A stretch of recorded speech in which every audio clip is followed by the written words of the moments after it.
Hey, what's up, everybody? It's your boy Carlton. I'm here today and just going to answer some questions that I received from a few of my followers on Twitter. They had some questions after they read my article with Obvious Magazine. Shout out to them and shout out to Kyle.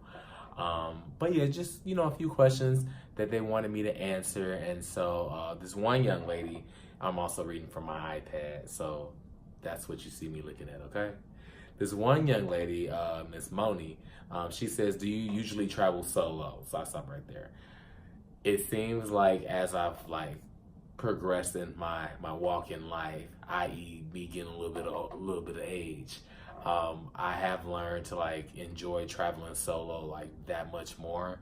And so traveling solo, it's just it's a blast. Like everybody that knows me, they understand that I'm literally my own entertainment. I laugh at my own jokes. I can be anywhere and I'll just have a good time and I'll make a good time.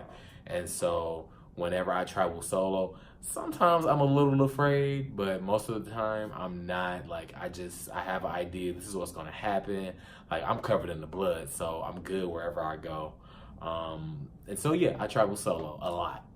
And I'm hoping that I can change that pretty soon. I'm trying to change that. My friends, we do group trips and stuff, but sometimes, it doesn't really stay together how I want it. But the next part of her question, she says, "What do you usually do when you travel solo?" To answer that, it really just depends on where I'm going. Where I'm going, if I ever been there before, the time of year, where I'm staying, how's the weather.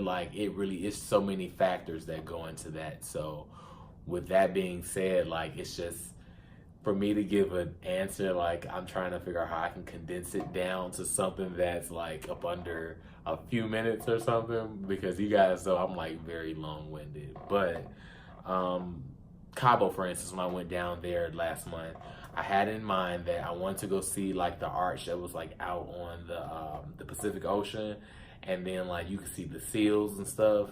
And so I didn't book a tour immediately because I'm sometimes it's cheaper to do it when you actually get there. You can do it through your hotel or your resort, wherever you're staying, versus doing it yourself on Viator or something like that.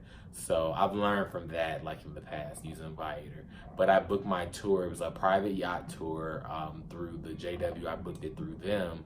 And they gave me all the little ins and outs, the yacht tour had unlimited drinks.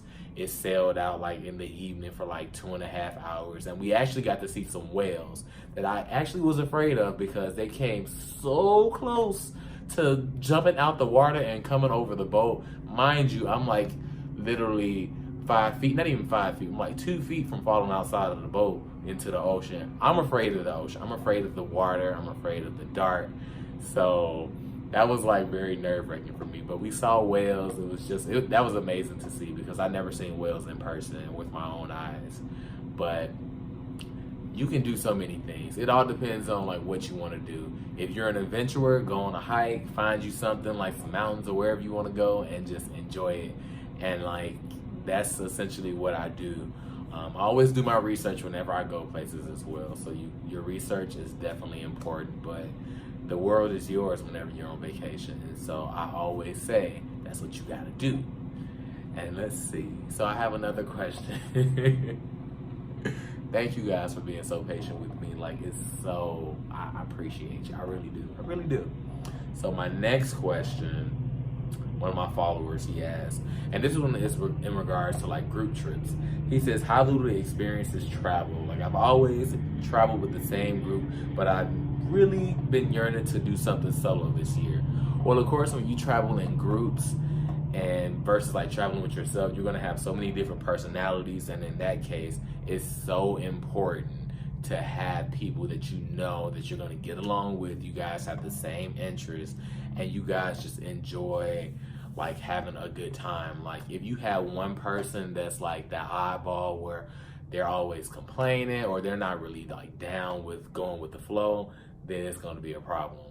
And to speak to that, I had made a comment on Twitter probably a few months ago. I said, well, when I'm on vacation, I'm only eating one real meal.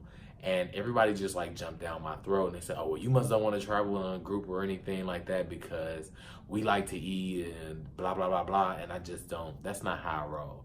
So, but when I said I only eat one time, I'm going to eat one time at some place that has some meaning where I'm going to serve y'all a look, and I'm also going to get an experience of the local food. So I just don't eat one time a day. I eat more, but I'm eating on the go because my time is always limited and my time is precious. And so that's how, like, when you travel in groups, if your group, they enjoy eating one time and one good meal and snacking throughout the day and moving to the next spot, you're good. If your group enjoys going places, sitting there, drinking, chilling, and spending your time like that, cool. But that doesn't work for everybody, so it really just comes down to that. And I hope I answered your question to the best of my abilities, because everything I'm telling you is from my own personal experiences. And that's all that I know, but I'm glad you guys joined in today. And for those questions, if you have any more, always feel free to tweet me, to hit me up, and be sure to follow my channel here on YouTube, My Life, My Show, my Instagram, Buku Bougie, and then also my Twitter to stay in tune and keep updates with me. All right, you guys.